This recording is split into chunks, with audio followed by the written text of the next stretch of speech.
اپنے اس کلام میں عصر مصطفیٰ کی قسم کھا رہا ہے۔ عصر مصطفیٰ حضرت آدم سے لے کر اور حضرت ابو طالب تک ہر حجت خدا نے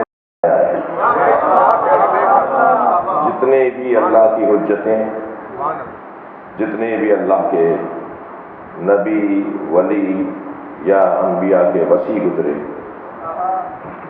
وہ سب عصر مصطفیٰ کو سجانے میں تھے،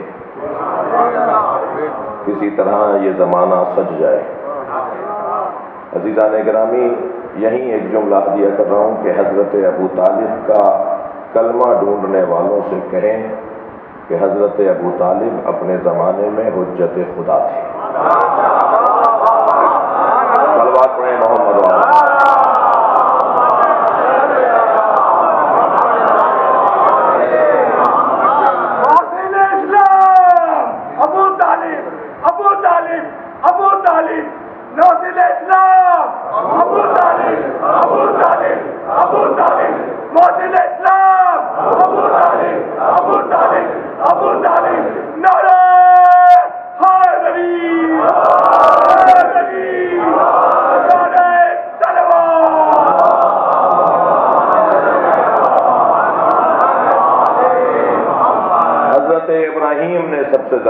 سب سے زیادہ اپنی اولاد اور وہ اولاد جس میں انہیں معلوم تھا کہ اللہ نے نبوت اور امامت کو قرار دینا ہے، ان کا خیال کیا، انہیں یاد کیا، ان کے لیے دعائیں کیں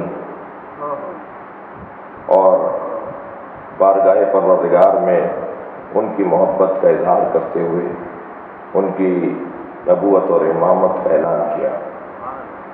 یہ اعلان نبوت سرکار دو جہاں حضرت ابراہیم کر چکے تھے، اعلان امامت مولا کائنات حضرت ابراہیم کر چکے تھے۔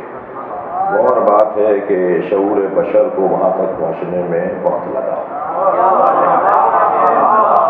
ورنہ یہ داغ بیل، یہ بنیادیں حضرت ابراہیم کی ڈالی ہوئی ہیں۔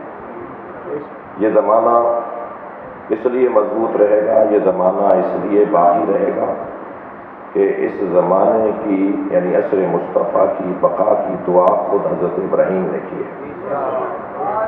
ربنا فاجعل افئدۃ من الناس تہوی الیہم، خاص دعا فرمائی حضرت ابراہیم نے حضرت اسماعیل کو گود میں لے کر کہ یا اللہ، لوگوں کے دلوں کو میری اس اولاد کی طرف موڑ دے۔ اور یہ وہی دعا ہے، قرآنی دعا، یہ وہی قرآنی دعا ہے جو نبی مکرم نے پہلی مرتبہ امام حسین کو گود میں لے کر پڑھی۔ ربنا فاجعل افئدۃ من الناس تہوی الیہم، یا اللہ لوگوں کے دلوں کو میرے حسین کی طرف موڑ دے۔ آج اگر ساری دنیا میں امام حسین کا ذکر ہو رہا ہے تو یہ نبی کی دعا کی قبولیت ہے۔ صلوات پڑھیں محمد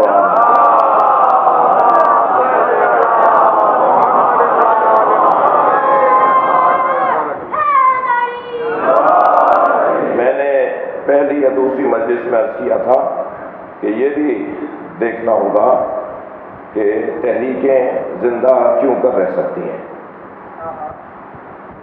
کسی شخصیت کا نام اگر زندہ رہتا ہے تو وہ کسی خاص بناوٹی اور مصنوعی عمل سے ممکن نہیں ہے، اس لیے کہ مصنوعی عمل کی عمر بہت کم ہوتی ہے، یہ کچھ دن کے بعد دم توڑ دیتا ہے۔ اصلی کوئی اور چیز ہے جس کی وجہ سے تحریکوں کی عمریں لمبی ہوتی ہیں، بانیان تحریک کو یاد کیا جاتا رہتا ہے۔ وہ چیزیں کہ جو اصلی محرک ہیں کسی چیز کی بقا، کسی بھی نظریے کی بقا کی، ان میں سب سے پہلا عنوان ارادہ پروردگار ہے۔ اگر اللہ چاہے گا تو یہ زندہ رہیں گے، اگر اللہ چاہے گا تو یہ نظریہ باقی رہے گا، اور اللہ چاہتا ہی نہیں ہے جب تک کہ بندہ خود نہ چاہتا ہو۔ لہذا اس کو اپنے عمل میں سچا اور صادق بنانا اپنے آپ کو لازم ہوگا، جس کی بنیاد پر پھر اللہ کی چاہتیں بھی اس کے ساتھ ہو جائیں گی۔ تو پہلا سبب، آج مجھے اطمینان ہے کہ آپ کو بہت جلدی نہیں ہے، پہلا سبب کسی بھی تحریک کی بقا کا وہ ارادہ پروردگار۔ دوسرا سبب خود انسان کی وہ نیت ہے، وہ اس کا کردار ہے، وہ اس کا عمل ہے کہ جس کی وجہ سے وہ زندہ رہتا ہے۔ لہذا خود قرآن میں ہی ہمیں اس کی رہنمائی ملتی ہے، ان الذین آمنوا وعملوا الصالحات سیجعل لهم الرحمن ودا۔ جو صاحبان ایمان اور صاحبان کردار ہوتے ہیں، پھر ان کے لیے رحمان دلوں میں محبت ڈال دیتا ہے۔ یعنی میں اور آپ اگر مومن اچھے ہو جائیں اور صاحب کردار اچھے ہو جائیں تو پھر اللہ کا کام ہے کہ لوگوں کے دلوں میں ہماری محبت ڈالے۔ جب کسی نے میرے معصوم امام مولا امام جعفر صادق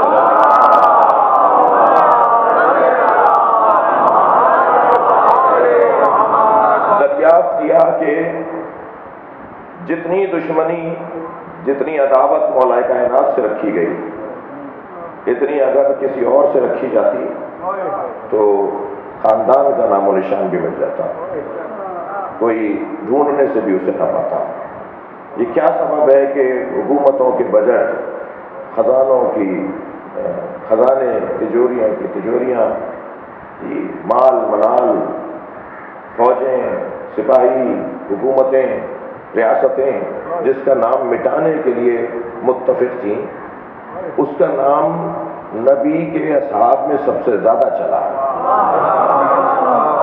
نبی کے چاہنے والوں میں، نبی کے ساتھیوں میں سب سے زیادہ جس کا نام چلا، کہ آج 1400 سال گزرنے کے بعد معتبر دانشوران اہل سنت یہ کہتے ہیں ما ورد فی حق احد من الصحابہ کما ورد فی حق علی بن ابی طالب۔ یعنی اتنا کچھ جس کے خلاف کیا گیا ہو، اتنا کچھ جس کے خلاف کوششیں ہوئی ہوں، ان کے لیے آج یہ اتفاق ہے کہ جو کچھ علی کی عظمتوں میں نقل ہوا ہے، بیان ہوا ہے، تمام صحابہ کو ملا کر بھی ان کی شان میں بیان نہیں ہے۔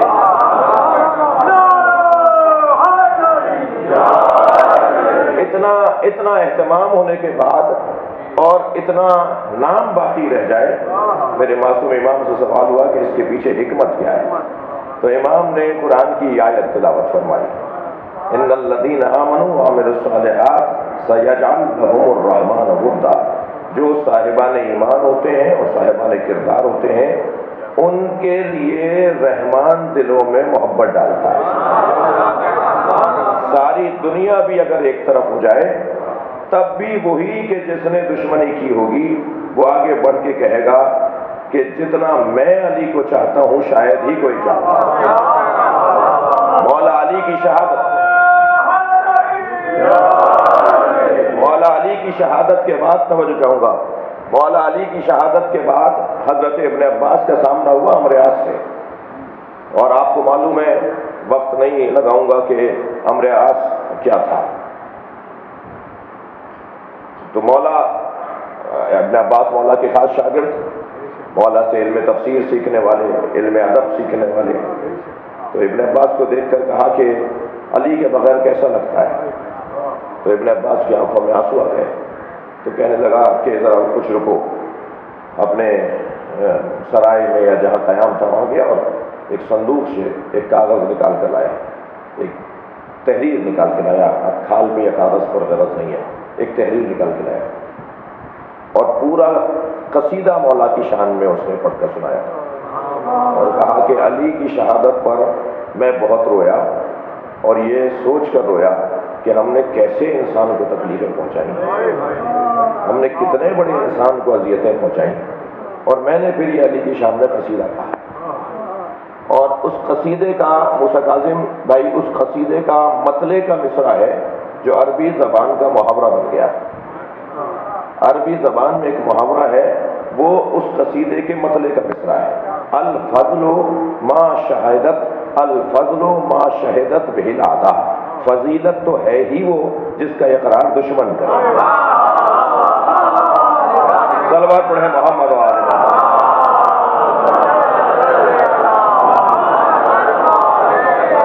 اس سے بہتر و بلند صلوات نہیں۔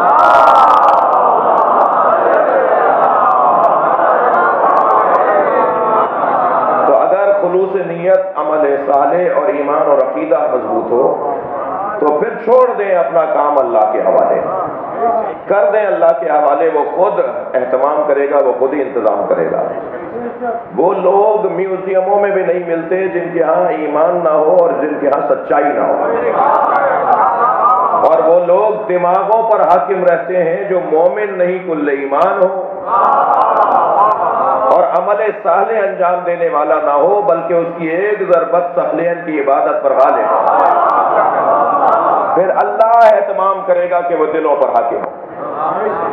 یہ جو ذکر اہل بیت اور ذکر علی اور اولاد علی، کربلا والوں کا ذکر اس انداز سے حاکم ہے، اس کے پیچھے ان کا ایمان اور ان کا عمل صالح ہے۔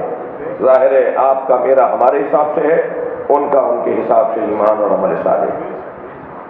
تو یہ طے ہوا کہ اگر ایمان اور عمل صالح روشن اور واضح ہو تو، اور سچا اور واقعی ہو تو، پھر وہ تحریکیں باقی رہتی ہیں، زندہ رہتی ہیں۔ عزیزان گرامی، آج اس خطے کی ایک تاریخ ہے، ایک یادگار تاریخ ہے، اور اس میں سبھی نے مل کر اپنا کردار ادا کیا ہے۔ میں آج کی نسبت کو اپنے مضمون سے یوں جوڑوں گا کہ تحریکیں تو تاریخ بشریت میں بہت آئیں، مگر وہ تحریکیں کامیاب بھی رہیں اور جاری بھی رہیں جن تحریکوں میں دو باتوں کا خیال رکھا گیا، ایک اصلاح فکر اور ایک اصلاح معاشرہ۔ اصلاح فکر، فکری اصلاح، نظریاتی اصلاح، اور ایک معاشرے کی اصلاح۔ تاریخ بشریت میں سب سے کامیاب تحریک اگر کوئی ہے تو وہ خود سرکار دو جہاں حضرت محمد مصطفیٰ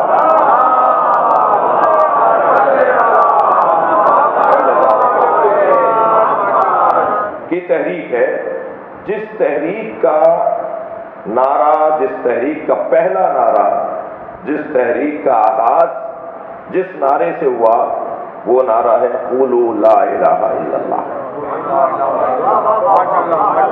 یہ لا الہ الا اللہ کا تحریک مصطفی کا نعرہ ہے، اور یہ جو لا الہ الا اللہ کا نعرہ ہے، یہی نعرہ ہے عزیزوں کہ جو تحریک کو زندہ رکھے ہوا ہے۔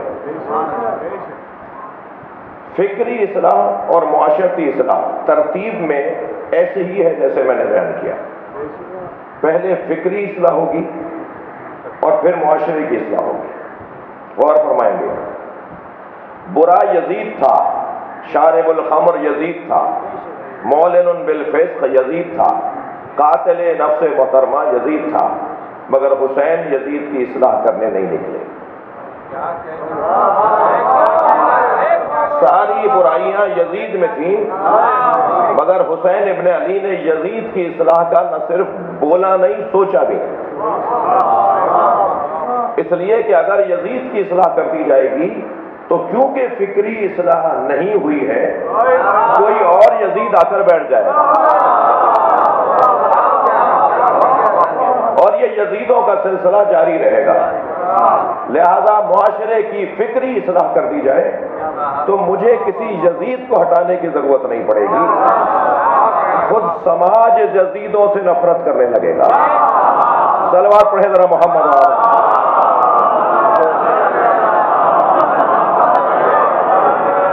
دقت چاہوں گا عزیزان گرامی، میں جن مفاہیم کو آپ کی توجہات کا شکر گزار ہوں. حضرت ابراہیم بت خانے میں جا کر بت توڑائے، اپنے چچا کا کارخانہ بند نہیں کروایا.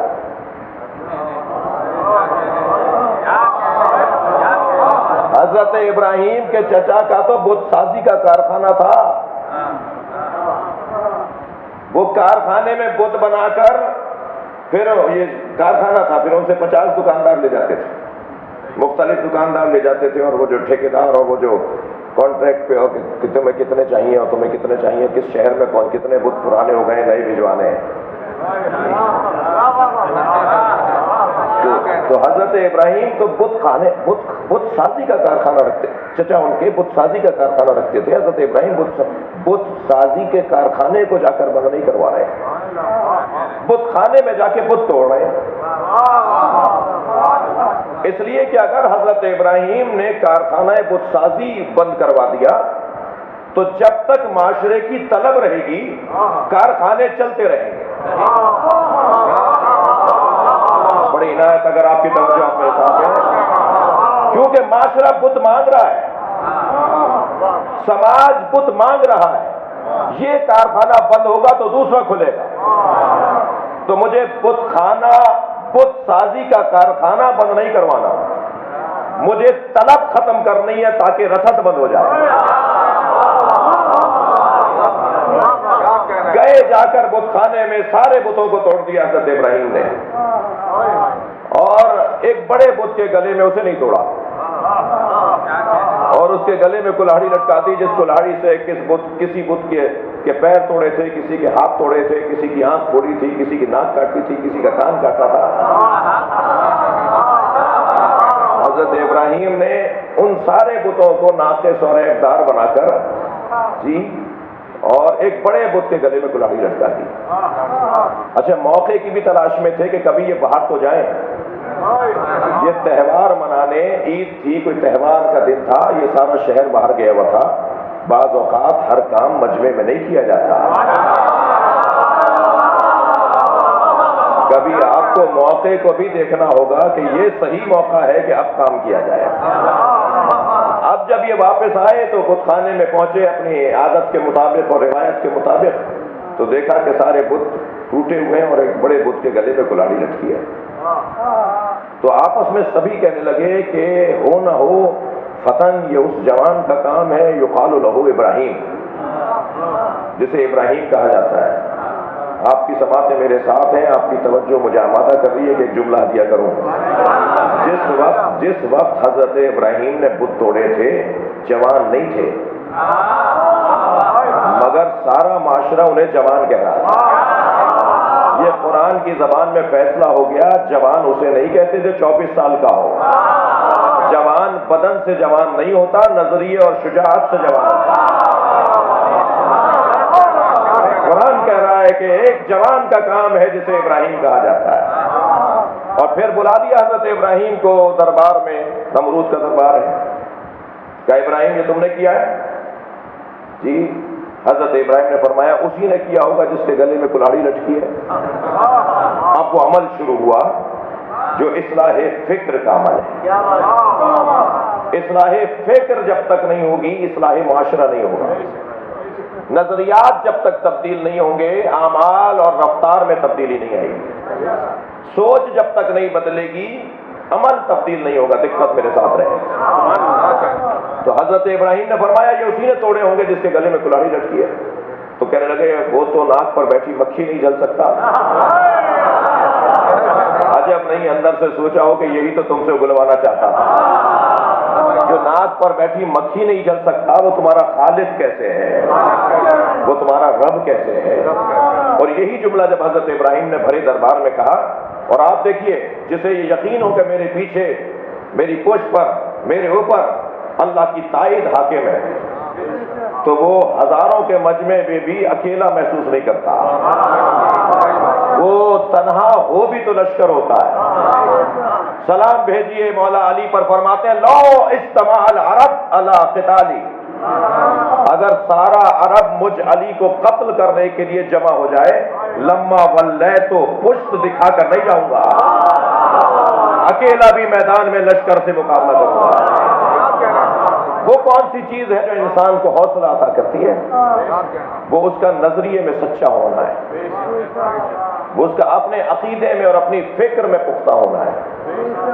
نظریاتی طور پر مضبوطی جتنی بڑھتی چلی جائے گی، شجاعت بڑھتی چلی جائے گی۔ یہ بظاہر کانپتے ہوئے ہاتھ سے لکھے گا سلمان رشدی واجب القتل ہے، مگر ساری دنیا اس کا ساتھ دے گی، اس لیے کہ اس کا عقیدہ پختہ ہے، اس کے قلم میں اور اس کے کردار میں فرق نہیں ہے۔ توجہ کر لیا آپ نے؟ تو بہرحال حضرت ابراہیم سے خفا ہوئے، ناراض ہوئے، اور ان کی دانش میں اس کام پر حضرت ابراہیم کو سزا سنا دی گئی کہ آگ میں پھینک دیا جائے۔ اب اس منزل پہ زیادہ نہ رکوں کہ مشرکوں کا یہ پرانا فیصلہ ہے، جو اللہ کا انکار اور دشمنی اور مخالفت کرے اس کا انجام آگ ہے۔ وہ اور بات ہے کہ مصداق میں کوئی غلطی پر ہے اور مصداق میں کوئی حق اور حقیقت پر ہے۔ حضرت ابراہیم نے اس لیے بت خانے میں جا کر بت توڑے تاکہ اب بت مانگنے کی عادت کم ہو، آہستہ آہستہ کارخانہ خود ہی بدل جائے۔ امام حسین یزید کی اصلاح کرنے نہیں جا رہے، برا یزید ہے مگر حسین جا رہے ہیں، انما خرجت لطلب الاصلاح فی امت جدی، میں اپنے نانا کی امت کی اصلاح کرنے جا رہا ہوں، اور امت کی کوئی برائی نہیں بیان فرمائی امام نے۔ تو امت میں برائی نہیں تھی مگر اصلاح امت کی ہو رہی تھی، اس لیے کہ نمازیں تو تھیں، روزے تھے، عبادات تھی، حج ہو رہا تھا، مولا حج چھوڑ کر آئے تھے۔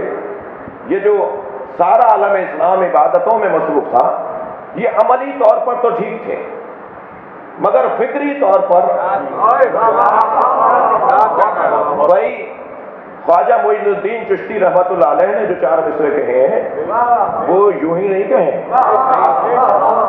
شاہ است حسین سنے ہوئے ہیں مگر نتیجہ لیجیے گا، شاہ است حسین بادشاہ است حسین، جی دی است حسین دی پناہ است حسین، یہاں تک تو کوئی خاص بات نہیں ہے اس معنی میں کہ جی کوئی سمجھانا پڑے اور کوئی لمبی تقریر کرنا پڑے۔ شاہ است حسین بادشاہ است حسین، جی انہوں نے اپنی عقیدت کا اظہار کیا۔ دی است حسین یہ بھی ٹھیک ہے، اور دین کو پناہ دینے والے ہیں یہ بھی ٹھیک ہے، مگر چوتھے مصرے کے اندر جو عزیز حسین جملہ ہے، حسین مصرے کے اندر حسین جملہ ہے، فرماتے ہیں کہ سرداد نداد دست در دست یزید، یہ تیسرا مصرع۔ چوتھے میں فرماتے ہیں حقا کے بنا لا الہ، جی ضرورت شعری تھی جو آدھا کلمہ پڑھا، جی موسیٰ کاظم صاحب حیدرآباد سے خاص طور پر تشریف لائے ہیں، شعراء کرام بیٹھے ہیں، صاحبان ادب بیٹھے ہیں، شعراء یہ کرتے ہیں کہ جی ضرورت شعری کی وجہ سے اور وزن کے خیال کی وجہ سے بعض اوقات تصرفات کر رہے ہوتے ہیں، جی لیکن یہاں خواجہ معین الدین چشتی رحمۃ اللہ علیہ کیا کر رہے ہیں؟ حقا کے بنا لا الہ، کلمہ تو لا الہ نہیں ہے، کلمہ تو لا الہ الا اللہ ہے۔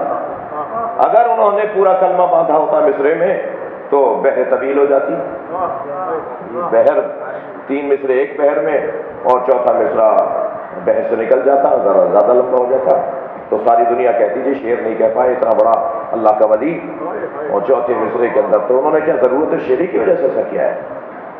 نہیں، کلمے کے 2 حصے ہیں، ایک اصلاح فکر ہے، ایک اصلاح معاشرہ ہے۔ بھائی دقت بڑھائیں، یہ جو میں آپ سے باتیں کر رہا ہوں یہ کچھ ابھی آ نہیں رہی ہے، ان پہ کام کیا گیا ہے۔ ایک صلوات پڑھیں ذرا محمد و آل محمد۔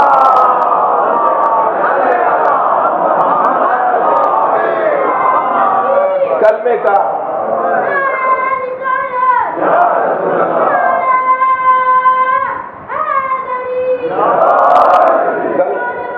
صلوات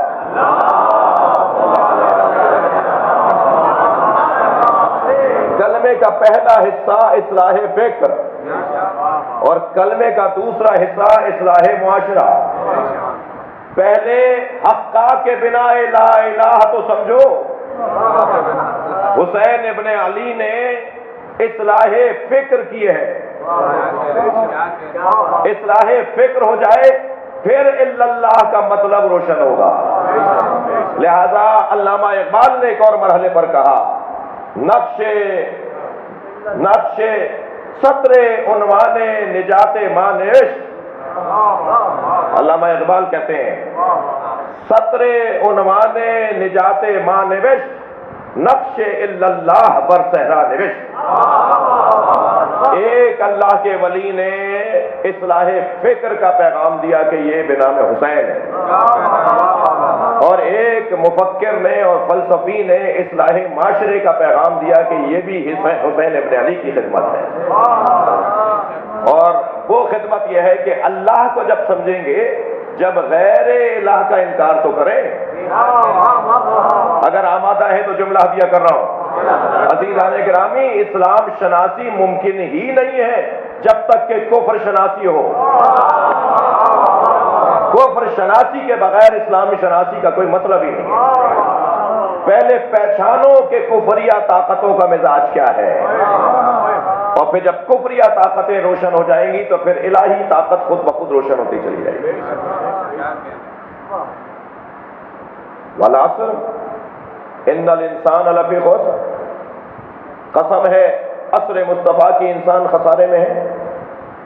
انسان جن بنیادی اصولوں سے خسارے سے بچے گا، وہ بنیادی اصول، میں اپنے مضمون پر ہوں، وہ بنیادی اصول جن سے انسان خسارے سے بچ سکتا ہے، اس میں عزیزان گرامی پہلا بنیادی اصل اصول شعور کا بلند ہونا ہے.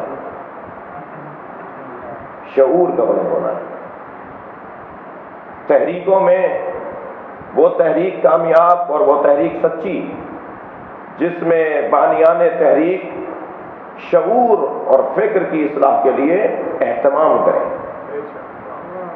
حادثتاً قوموں کو لے کے چلنا، ایشوز پر، مسائل پر سیاست اور قیادت کرنا. صلوات پڑھیں ذرا محمد.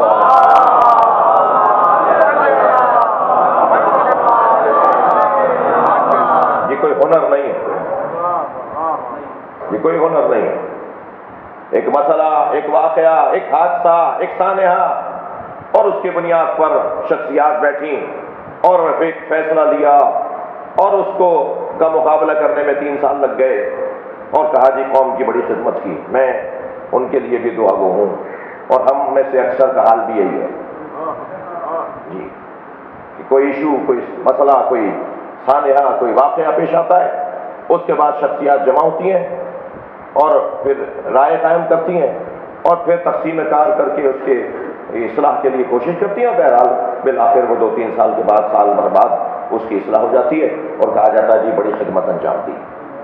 یقیناً خدمت ہے، مگر اگر میں یوں کہہ دوں کہ آپ کو شخصیت جملہ، آپ کو تنقیدی جملہ ہے، میرے ذہن میں یہ ساری قائدین موجود ہیں جن کی میں نے آپ سے فاتحہ پڑھوائی ہے جی.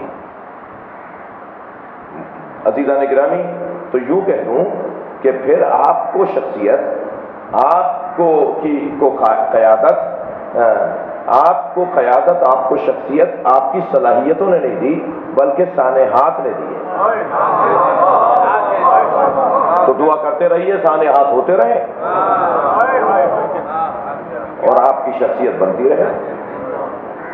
یہ کوئی ہنر نہیں ہے، یہ کوئی ہنر نہیں ہے. ہنر یہ ہے کہ خود سے کوئی منصوبہ بندی ہو، آپ نہ رہیں، بھائی تھک کر نہیں سنیں گے، آپ نہ رہیں مگر آپ کی تحریک زندہ رہے، آپ نہ رہیں مگر آپ کا نظریہ زندہ رہے. مجھے بتائیے کیا قائد اعظم مر گئے؟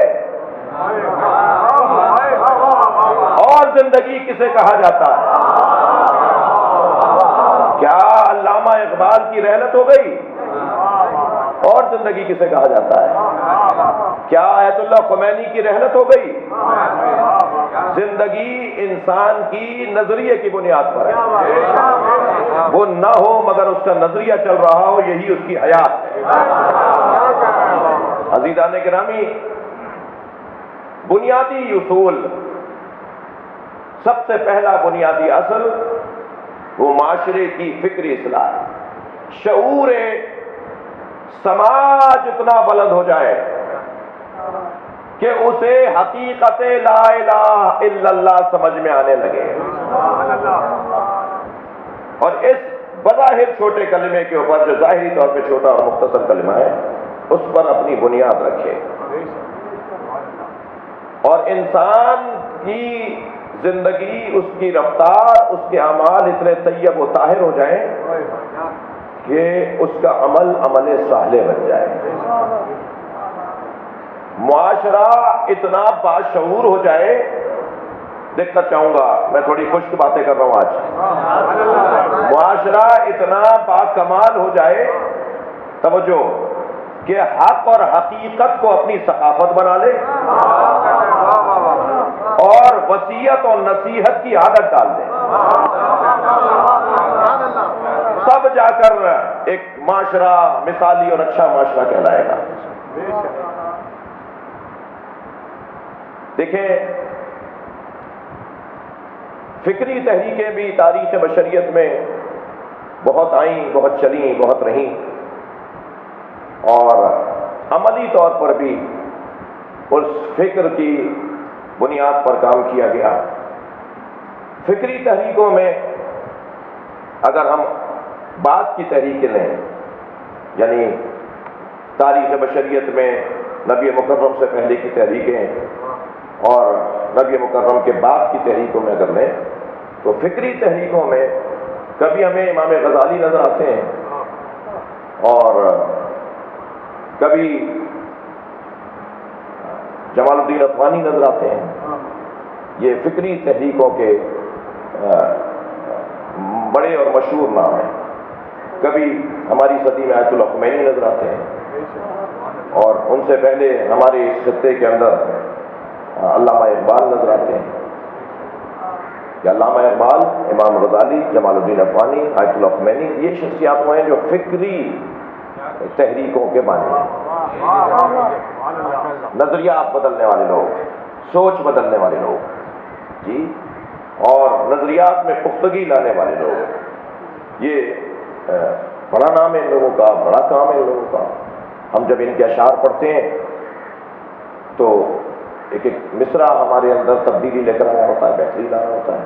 یہ فکری تحریکوں کے بانیان ہیں، اور جو عملی تحریکوں کے اور اصلاح معاشرہ کے بانیان ہیں، ان میں حضرت زید شہید ہیں، ان میں حضرت مختار ہیں، صلوات پڑھنے والا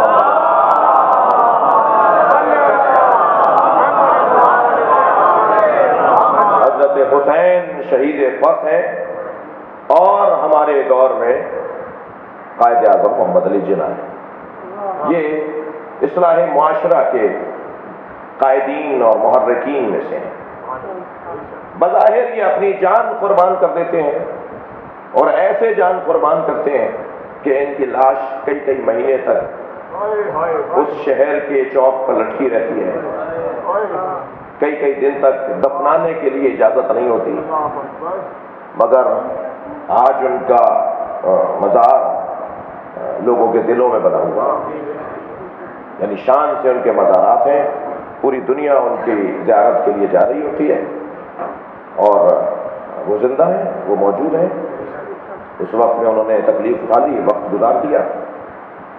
جی، مجھے تو کوئی چٹکی بھر کر اگر مجھ سے کہلوانا چاہے تو شاید کہہ دوں، جی، لیکن ان کے اعضاء کو بریدہ کیا جا رہا ہوتا تھا، ان کو اذیتیں دی جا رہی ہوتی تھی، مگر یہ اپنے نظریے پر قائم رہتے تھے۔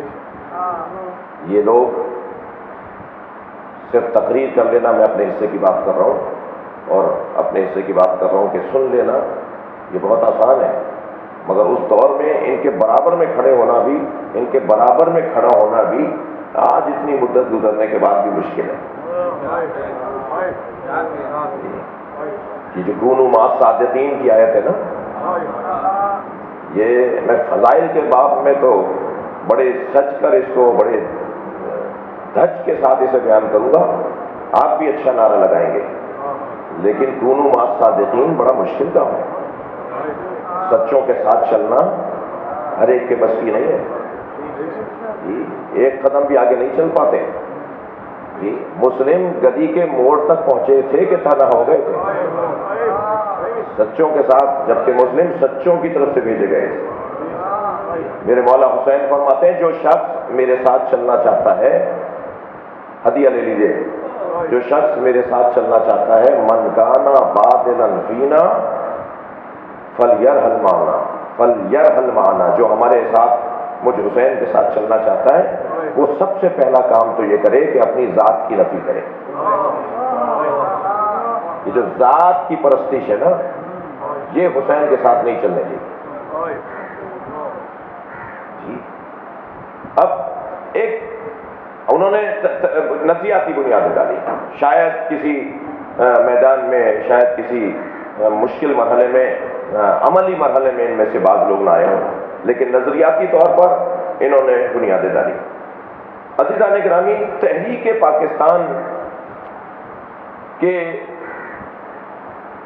دو، میں اپنی دانش میں جو میں سمجھا ہوں، تحریک پاکستان کے دو بنیادیں ہیں تحریک پاکستان کی۔ اگر ان دو بنیادوں کو دہرایا جاتا رہے تو جیسے پاکستان بنا تھا ایسا پاکستان ہو سکتا ہے۔ وہ تحریک پاکستان کی دو بنیادی اور بنیادی باتیں اور دو بنیادیں کیا تھیں؟ پہلا عنوان پاکستان بنانے کے لیے جو قائدین نے رکھا وہ تھا مسلمانوں میں ان کے حقوق کا شعور۔ تھوڑا برداشت کر لیجیے آج مجھے، مسلمانوں میں ان کے حقوق کا شعور۔ اگر مجھے پتہ ہی نہ ہو کہ میرا حق کیا ہے تو میں اس کے حاصل کرنے کے لیے کوشش کیوں کروں گا؟ پہلے تو شہریوں کو، وطنیوں کو یہ شعور دیا جائے کہ تمہارے حقوق کیا ہیں۔ اب وہ حقوق تمہارے مملکت کی حد پر تمہارے سلب کیے جا رہے ہوں یا عالمی منظرنامے میں تمہارے حقوق کو سلب کیا جا رہا ہے، جب تک مجھے اپنے حقوق کا نہیں پتا ہوگا۔ عزیزان گرامی، بات تو آج 14 اگست 75ویں یوم پاکستان پہ میں کر رہا ہوں، لیکن یہ دونوں فارمولے جو ابھی آپ کی خدمت میں عرض کر رہا ہوں، یہ مملکت کی سطح پر بھی اور قومی سطح پر بھی یہی مسئلے کا حل ہے۔ حقوق کا شعور، ہمارے مسئلے کیا ہیں؟ دوسرا، ان حقوق تک رسائی کے لیے، بحالی کے لیے اتفاق اور اتحاد امت کا شعور۔ دیکھیے، ایک شیعہ ممبر سے بات کر رہا ہوں جی، میرا مجمع اہل سنت بھی ہے، اور ہمیں ہمارے عزیز رات کو سچ ٹی وی کے دوست رات کو اس مجلس کو نشر بھی کر رہے ہوتے ہیں، تو سارے پاکستان کے لیے بات کر رہے ہیں۔ حقوق کا شعور اور حقوق کے حصول کے لیے اتفاق اور اتحاد کا شعور۔ اتحاد بین المسلمین میری مجبوری نہیں ہے، اتحاد بین المسلمین ہماری مجبوری نہیں ہے، اتحاد بین المسلمین مسلمانوں کی ضرورت ہے۔ جب تک ہم سنی شیعہ اور اس سے بالاتر اسماعیلی بوہری خبردار ہم غافل ہو جاتے ہیں پاکستان کے قیام میں، میں نے نام لیے ابھی کچھ 6 نام لیے ہیں جو اسماعیلی اور بوہری مسلک کے سربراہ ہیں جنہوں نے پاکستان بنایا ہے۔ قائد اعظم مسلم لیگ کے رہنماؤں میں 32ویں رہنما تھے۔ ترتیب میں مسلمانوں کے حقوق کی جدوجہد میں قائد اعظم محمد علی جناح رحمۃ اللہ علیہ پہلے قائد اور رہنما نہیں تھے. مسلم لیگ کی بنیاد ایک اسماعیلی رہنما نے ڈالی ہے، ایک شش امامی شیعہ مسلم رہنما نے ڈالی ہے. آپ انکار نہیں کر پائیں گے. مدتوں تک کربلا کا تولیت اور کربلا کی متولی اسماعیلی رہے. اس خطے کے اندر جو اسماعیلیوں کی خدمات ہیں انہیں نظر انداز نہیں کیا جا سکتا. وہ علمی اختلاف تو کیا آپ میں آپ کے بھائی سے نہیں ہے؟ وہ نظریاتی اختلاف کیا بھائی بھائیوں میں نہیں ہے؟ تو کیا نظریاتی اختلافات کی بنیاد پہ نفرتوں کو جنم دیں، یا جنہوں نے احسان کیا ہے ان کے احسانوں کو بھلا دیں؟ 32 میں کر رہا ہوں، قائد اعظم محمد علی جناح مسلم لیگ کے رہنماؤں میں 32ویں رہنما ہیں. 1935 میں شامل ہوئے ہیں مسلم لیگ میں. پاکستان بننے سے کوئی 12 سال پہلے مسلم لیگ کے رہنما بنے، اور مسلم لیگ بنی ہے 1800 کچھ میں. صلوات پڑھیں ذرا محمد علیہ.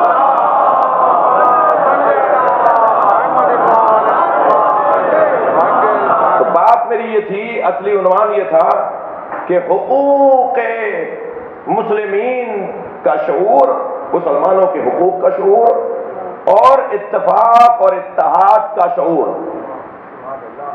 میں اپنے قبیلے سے تھوڑا سا گلہ کروں گا. میں جب اس ممبر پر بیٹھتا ہوں، میرے سامنے ہزاروں کی تعداد میں، بعض اوقات لاکھوں کی تعداد میں سننے والے ہوتے ہیں، تو میں بھول جاتا ہوں کہ میرے کسی کنائے سے، کسی اشارے سے، اور بعض اوقات تو صراحت سے کسی کی دل آزاری ہو رہی ہے. مجھے ٹھوک بجا کر بہت ہی اہتمام کے ساتھ، بڑے ہی اطمینان قلب کے ساتھ فتح کا مسئلہ پڑھنا ہے.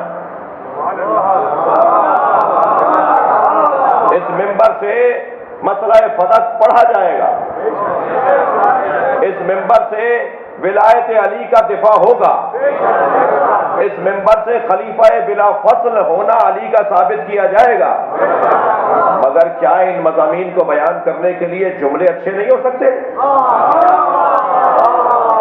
صلوات پڑھیں محمد و آل محمد.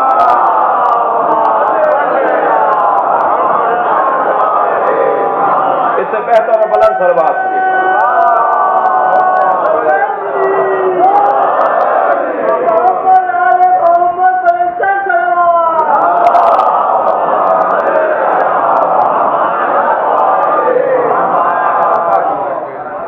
اتفاق اور اتحاد ہماری مسلمانوں کی ضرورت ہے. امت واحدہ قرار دیا ہے اللہ نے ہمیں. من قال لا الہ الا اللہ محمد الرسول اللہ وهو مسلم. جس نے بھی لا الہ الا اللہ محمد الرسول اللہ کہہ دیا وہ مسلمان ہے. کچھ لوگ مسلسل ٹی وی چینلز پہ بیٹھ کے، آج بھی ایک سرکاری ٹی وی چینل پہ، ہمارے سرکاری ٹی وی چینل پر بیٹھ کر ایک صاحب نے انتہا درجے کی توہین کی ہے، اور کرتے ہیں اکثر. میں انہیں سنتے ہوئے کچھ دیر کے لیے تو کچھ سوچ رہا تھا، مگر پھر مولا ہی نے خیال ڈالا، اور خیال یہ ڈالا کہ ان کی عمریں لمبی نہیں ہیں. میری مراد عمر ظاہری نہیں ہے، وہ تو اللہ کے ہاتھ میں کون کتنا زندہ رہے. اور ویسے ہی ظالموں کی ڈور لمبی ہوتی ہے، یہ لمبا جیتے ہیں ایسے بعض لوگ. مر کے ہی نہیں دیتے. صدام مر کے نہیں دے رہا تھا. ساری دنیا شیعہ ساری دنیا اس کے لیے بد دعا کر رہی تھی، اور اس کا دم ہی نہیں نکل رہا تھا. 40 سال تک امام حسین کے روزے پر زیارت نہیں پڑنے دی. 40 سال حاکم رہا ہے. تو ایسے لوگوں کی، حجاج بن یوسف کی عمر بڑی لمبی رہی، اور کچھ لوگ بھی لمبی عمروں کے ہیں. میں نہیں کرنا چاہتا، یعنی ظالموں میں ایک لمبی فہرست ہے. تو یہ مراد میری زندگی گزارنا نہیں ہے، بلکہ نظریے کی زندگی نہیں ہوتی. وہی جنہیں وہ سمجھا رہے ہوتے ہیں، سکھا رہے ہوتے ہیں، بتا رہے ہوتے ہیں نا، وہی جن کو وہ اپنا سمجھ کے ان کے سامنے نامناسب الفاظ ادا کر رہے ہوتے ہیں اور تنگ نظری کا اظہار کر رہے ہوتے ہیں، وہی سننے والا کہتا ہے کہ یہ ہمارے مفتی صاحب، یہ ہمارے مولانا صاحب، یہ ہمارے حضرت صاحب، یہ ہمارے مولانا صاحب وہ غلط کر رہے ہیں. دنیا مٹھی میں آ گئی ہے. یہ موبائل جو آپ کے ہاتھ میں، دنیا کے اس کونے سے اس کونے تک آج رابطہ ہو گیا ہے، کوئی بات کسی کی چھپی بھی نہیں ہے، اور بناوٹی باتوں کا اندازہ ہو جاتا ہے کہ بناوٹی ہیں، اور جو دل سے آواز اٹھ رہی ہوتی ہے اس کا بھی اندازہ ہو جاتا ہے۔ یہ انسان کا بظاہر ایک بارش کا چہرہ پوری مملکت بدنیہ کا ترجمان ہے، یہ بتا دیتا ہے کہ اندر کیا ہے اور باہر کیا ہے۔ لہذا تنگ نظریاں، گھٹن، فرقواریت، نفرتوں کا پھیلانا، اس انداز کی عمر لمبی نہیں ہے۔ بہت جلد ان کی بات سنی جائے گی اور سنی جا رہی ہے جو وسعت قلبی کا مظاہرہ کریں گے، جو سعہ صدر کا مظاہرہ کریں گے، جو علی مولا کے شیعہ ہونے کا ثبوت فراہم کریں گے۔ اور علی مولا نے کیا پیغام دیا؟ کیا آپ اور میں مولا علی سے زیادہ معاذ اللہ دکھی ہیں؟ مگر اتفاق اور اتحاد کا بانی خود مولا علی کی ذات ہے۔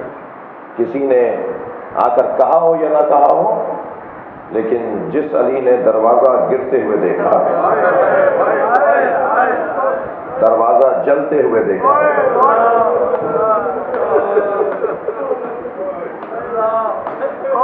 اس علی نے حقوق مسلمین کی خاطر اتفاق اور اتحاد کا عملی مظاہرہ پیش کیا۔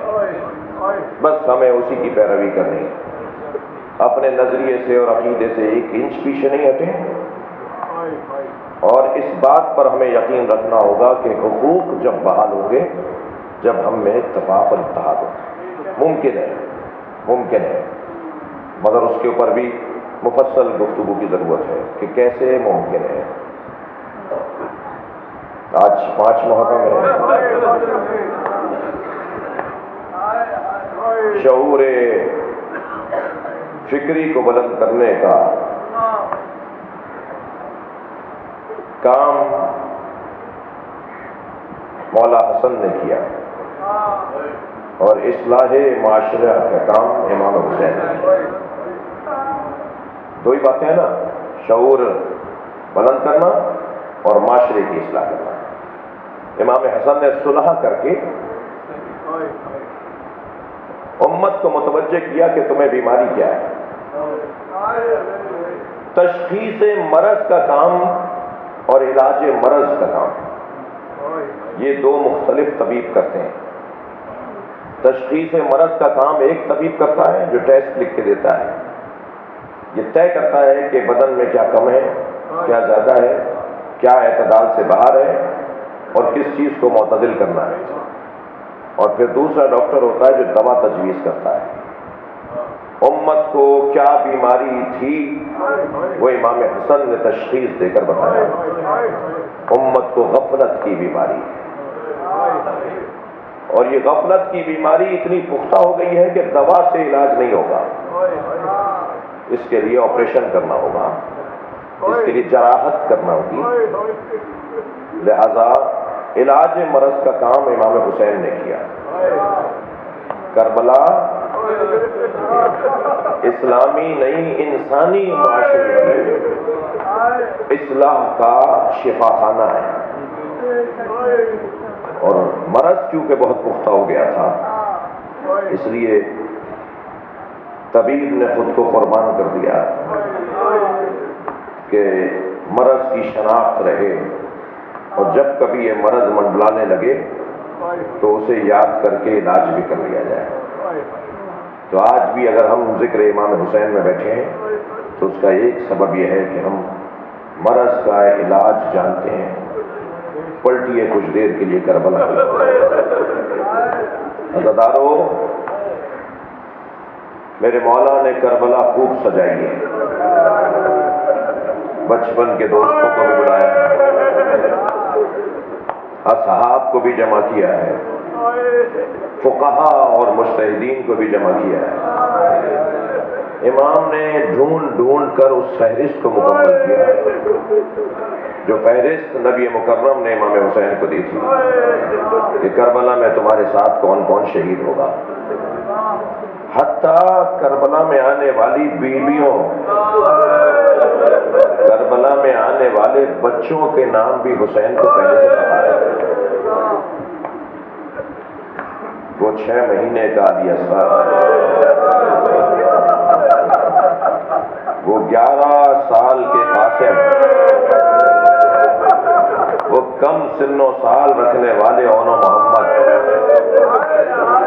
جب جناب ام سلمہ نے کہا تھا کربلا جاتے ہوئے، مدینہ سے رخصت ہوتے ہوئے، کہ حسین تمہارے نانا نے مجھے یہ شیشی دی تھی جس میں خاک ہے، انہوں نے مجھ سے کہا تھا کہ جب یہ خاک خون میں تبدیل ہو جائے تو سمجھنا میرا حسین مارا گیا ہے. تو مجھے اندازہ ہو رہا ہے کہ یہ وہی سفر ہے کہ تم جس سفر پہ جا کے لوٹو گے نہیں. تو امام نے فرمایا نانی یہ وہی سفر ہے، میں واپس نہیں آؤں گا. آپ کی آوازیں بلند ہیں. ہم پاکستان میں پنجاب اور سندھ کے مومنین بھی تشریف فرما ہے. اگر ہمارا کوئی عزیز کراچی میں مر جائے تو ہم میت اپنے گاؤں لے کر جاتے ہیں، وطن میں دفنائیں گے. سلام ہو حسین ابن علی پر. بہن بھائی کا لاشا چھوڑ کر آ گئی. اجرکم اللہ، اجرکم اللہ. فرمایا نانی یہ وہی سفر ہے جس سفر سے میں لوٹوں گا نہیں. تو پھر 2 قدم آگے بڑھ کے کہا پھر زینب کو چھوڑ جاؤ. امام نے فرمایا زینب کے بغیر تو میری قربانی مکمل نہیں ہوتی. حدیث عشق 2 بابست، کربلا و دمشق، یکے حسین رقم کر دیگرے زینب. یہ تو مکمل ہی جب ہوگا کہ جب حسین کے ساتھ زینب بھی ہو. اور زینب بھی بیوی اکیلی نہیں ہے، اس لیے کہ عورتوں اور خواتین پر جہاد ثابت ہے.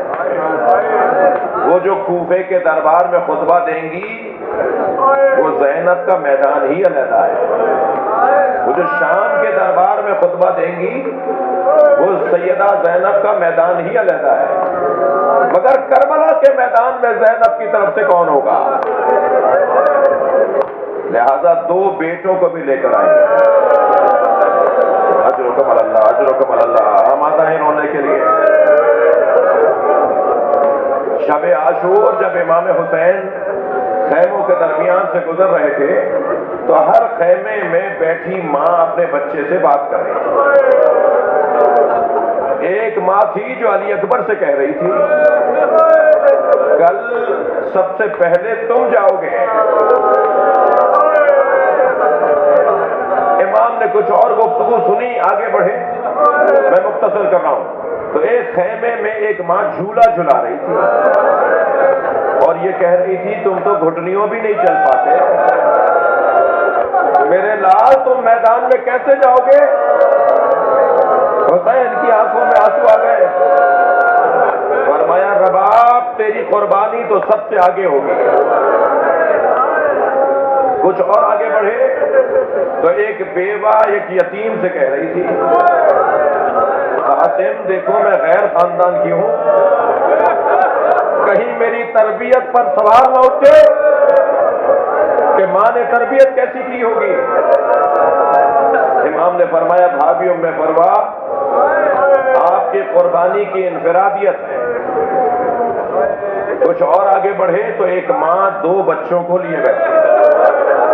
تکلف نہیں کریں عزاداروں، 5 محرم ہے. ایک ماں 2 بچوں کو لیے بیٹھی ہے، اون اور محمد. اون اور محمد. دیکھو کل ایسا نہ ہو کہ علی اکبر شہید ہو جائیں اور تم زندہ رہ جاؤ. ماموں پر قربان ہونے کے لیے پیش قدم رہنا.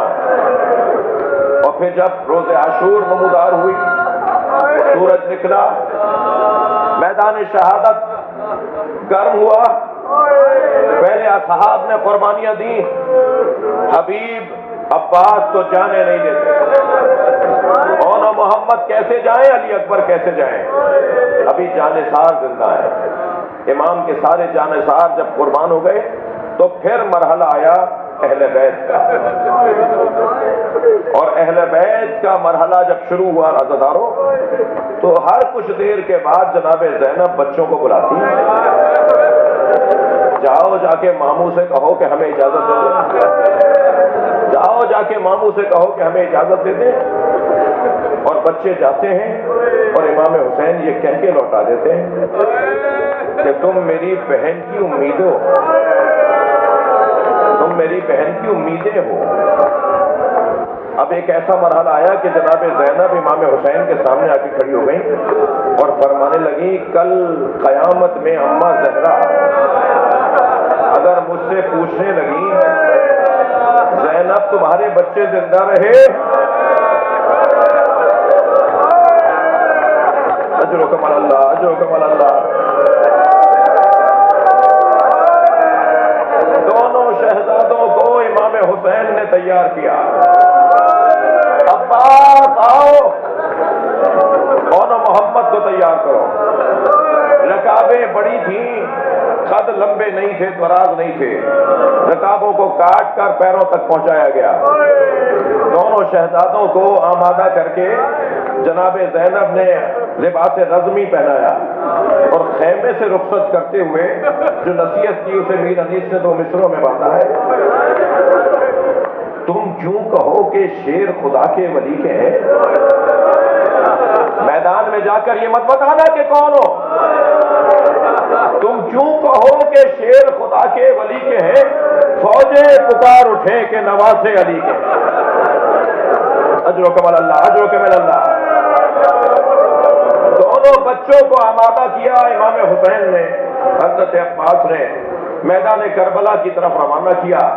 بہت گریہ ہو گیا، آج کی مجلس کا گریہ ہو چکا، مگر مجھے 2 منزلیں لینے دیجئے، 2 منزلیں لینے دیجئے۔ عزادارو، کسی نے آ کر جناب زینب سے کہا، دونوں بچے لڑتے لڑتے نہر کی طرف گئے،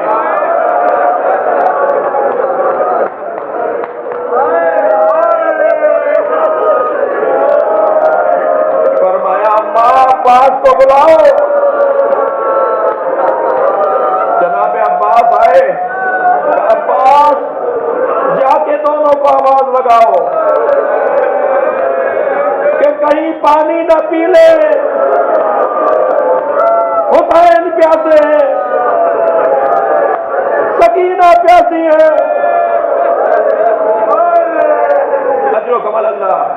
جناب عباس بیان کیا گیا ہے، جناب عباس گھوڑے پر بیٹھ کے میدان میں روانہ ہوئے، ایک شہزادہ ایک سمت پہ لڑ رہا تھا، دوسرا شہزادہ دوسری طرف دفاع کر رہا تھا، کہ دونوں کو آواز دے کر کہا، تمہاری ماں میری بیوی تمہارے بارے میں نگران ہے کہ کہیں نہر پہ جا کے پانی نہ پی لے۔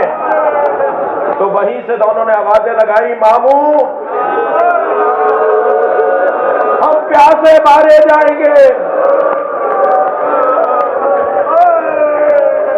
زخموں کی تاب نہ لا کر دونوں بچے گھوڑے سے گرے، آواز دی، ماموں حسین مدد۔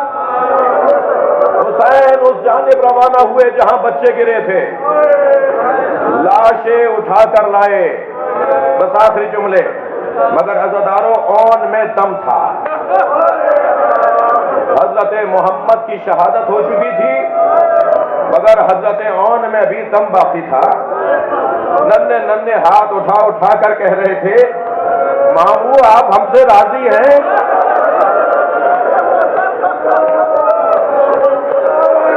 اجرکم اللہ، تھکیں گے نہیں عزاداروں۔ جب بھی امام حسین لاشا لاتے تھے تو اس شہید کی وارث بیوی، وہ ماں ہو، وہ زوجہ ہو، وہ بہن ہو، وہ آگے بڑھ کر امام حسین کا استقبال کرتی تھی۔ اب جب اون و محمد کے بدن آئے ہیں تو زینب نظر نہیں آ رہی، امام نے آواز دی، میری بہن کو تلاش کرو۔ زینب کبریٰ آئی تو فرمایا، زینب اون میں دم ہے، تمہیں یاد کر رہا ہے۔ گئی ہیں اس جگہ جہاں اون کا بدن تھا، اپنی آغوش میں لیا، بچے نے ماں کی گودی کی گرمی پائی۔ اجر و کمال اللہ، تھکے نہیں عزادارو۔ ایک مرتبہ آنکھیں کھول دی اور دونوں ہاتھوں سے سلام کرتے ہوئے کہا، حل وفیت امی، اے اماں کیا ہم نے وفاداری کا حق ادا کر دیا؟ اماں جب مدینے جائیے گا بابا کو سلام کہہ دیجیے گا۔